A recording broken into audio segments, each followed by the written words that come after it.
Hi YouTube, it's Kathy, and this is my weekly entertainment wrap-up for December 8th through 14th. This week I read 3 books, I watched 3 shows, I watched 3 movies, and I listened to 2 books. The first book I finished this week was The Deep by Rivers Solomon. This is the book for the NB Book Club this month, and also was just something that was on my radar because I had read their previous work and enjoyed it and wanted to see where this one went. The premise of this book is hundreds of years ago, pregnant women who were captured in Africa and were being taken across to North America to become slaves were thrown off the boat because they were seen as sickly, and instead of just dying, they birthed their children, which created this whole new society where the word mermaid was never actually used, but basically they are mermaids. Obviously this is a very interesting premise, so I was eager to get into this.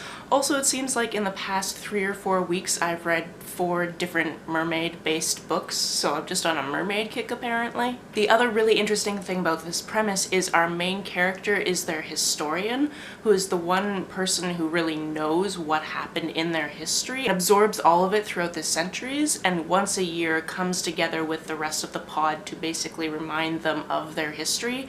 But for the majority of the year, the pod doesn't need to know about all the suffering they went through. I found this a really interesting parallel to transgenerational trauma, and I really enjoyed this book for that. Next, I finished Wild Beauty by McLemore. This was something I was supposed to finish last week for the Queer Lit Readathon, but didn't quite get there by midnight, so I just took my time with the last 90 pages. This is a book about a family of women who live on this certain plot of land, and they have the power to basically create flowers there. One day, all of the cousins sacrifice something that is their favorite thing to the land, and the next day, a boy arrives. There is a curse on this family where the person that they love disappears. Traditionally, that's all been men, but all of these 5 cousins are in love with the same girl when we start out. As you might guess from that synopsis, this is magical realism, which is something I'm coming to understand is not my favorite thing. I don't hate it, but when magical realism is in play in books, those tiny little details of it, I get caught on those instead of just being able to read through them, and they kind of trip me up on my journey through a book, which is a shame because I really love McLemore's writing. They write beautiful prose that I just really enjoy reading, but I get tripped up on these little details, and that's just a me thing. You could also say this book is a little bit of a mystery. There were elements that you wondered about, like why were certain characters doing certain things? Why did this boy just come up from the garden? All of these different things. So it was interesting to figure out what was happening with this plot, and everything was resolved at the end. I also found the discussions of sexuality between the cousins as well as their mothers and their grandmothers very beneficial to the understanding of the plot. We start out with these 5 girls in love with this one other girl, but obviously not all of them exclusively like women. Considering I went into this book knowing basically everyone in this book is bisexual, at least that's what my friend told me, that's pretty accurate. It's not accurate for every single character, but there is some bi rep in there. The third book I finished this week was Maneaters Volume 3. This is a graphic novel series about this world in which toxoplasmosis has morphed in such a way that if women get their periods, they literally turn into man-eating cats. If that's not enough to make you want to read the series, I don't know what to tell you. These graphic novels are also very unique in that a lot of the art at the back is taken up with these poems or these different advertisements from this world about trying to get your boys to drink estropop, which is estrogen-free pop. There's something to do with they put estrogen-suppressing chemicals in regular drinking water so that women don't get their periods, but then there's all these things marketed to boys that are exclusively for boys, and some of the advertising is just so on point and very hilarious to look at because the patriarchy. This volume felt like it wrapped everything up, so I don't know if there's going to be future ones, but I personally would keep picking up this series for as long as it exists because it's just very funny and a very quick, delightful read. On to the shows I watched, the first one being The Good Place. Now, if you remember from last week, that was the first time I started watching it, and the synopsis I gave there really does not apply to the rest of the series. Things change very, very quickly after the point that I had watched up to last time. And because of that, I really can't talk about the plot of this at all. What I can say, however, and I think that this is unrefuted by anybody who watches the show, is that shirtless Chidi is the best gift The Good Place could ever give to anyone. Damn, Chidi. Whoa. My roommate and I also watched some more Australian Survivor. We're still on the first season, still very much enjoying it. It's interesting because at this point they're getting within 10 days of when US Survivor typically ends, and there's still so many people. They merged, but they merged into 2 tribes, so we're down to basically the start of US Survivor in terms of the amount of people, but nearing the end of how long they would be on the island. I also just wanted to note that the contestant that is the reason why we're currently not watching the 39th season of US Survivor was recently removed from the game and is the first person to just be pulled from a game.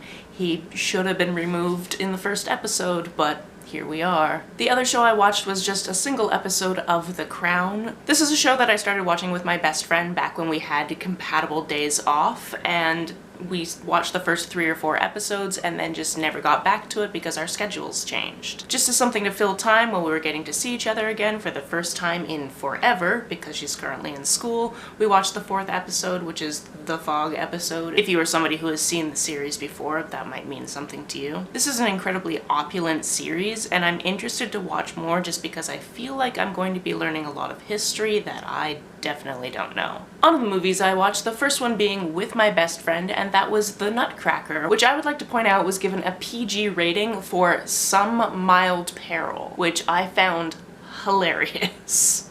That wording was beautiful. This version of The Nutcracker came out last year, I believe, and features the first time that people of color have been able to dance in a ballet of The Nutcracker. That has been filmed and mass-produced, and that's ridiculous because 2018. However, that was absolutely beautiful. I'm not overly familiar with the story of The Nutcracker, but I think it's one of those things that everyone kind of knows a little bit of, and I really enjoyed this take on it. I really enjoyed that there was a twist partway through. I really enjoy twists, obviously. That's just a thing I like. The dancing was gorgeous, the costuming was absolutely delightful, and I liked that we got little bits of the original music and that some of it was changed in certain ways. Like one of the suites was turned kind of sinister, and I liked that a lot. Next, with my friend Steph, I watched a French-Canadian film called Crazy. This was very interesting. It took place in the 60s, 70s, 80s, and it was a French film, so we did watch it with subtitles on. It was about this family growing up in Quebec of all boys, and one of them was born on Christmas, which means that he hates Christmas.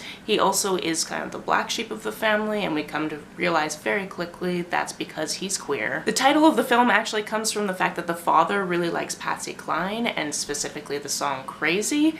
Enough that by the time you get to the end of the film, you realize that his boys are named after the individual letters in that song title, which is not something I realized until the very end, and it was kind of spelled out for me, and I went, okay. I think it's of special note that the main character, Zach, is played by this guy who has fantastic hair, and that same actor's IMDb photo has him with no hair, and that is a travesty. I very much enjoyed this film, so if you have access to it, definitely watch it. The last movie I watched this week was Anna and the Apocalypse, which is a Christmas movie with zombies that is also a musical. Just let that sink in for a second. It's also set in the UK, so there were definite nods to Shaun of the Dead. There were nods to a bunch of different little things, actually, which was very fun. I watched it with Chad, who I had previously tricked into watching a musical before, so as soon as a musical moment happened, he was like, oh no, they're singing. His biggest takeaway is this movie started out as just a pure, sweet, musical-ish type of movie with like one zombie, and then pivoted hard into a zombie movie that happened to have musical numbers. I feel like this is one of those movies I will definitely watch a couple of more times just to get a few more of the lyrics. Some of the songs were very, very funny, and I very much enjoyed them, and I feel like after I've watched it a couple more times, I will have the song stuck in my head. But I don't know if that's a bad thing.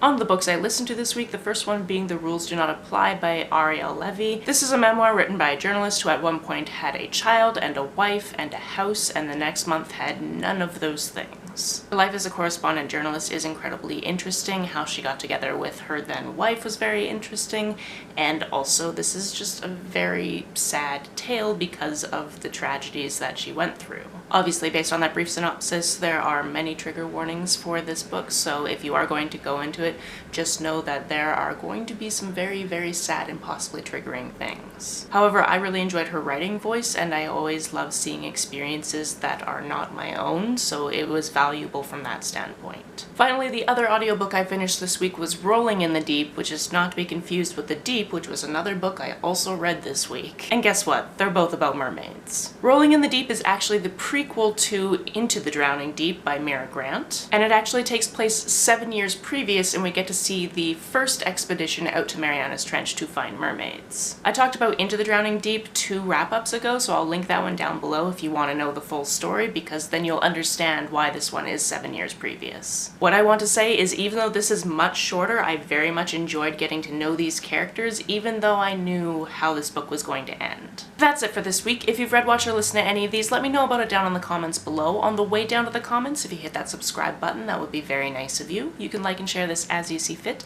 and I will see you very soon. Bye!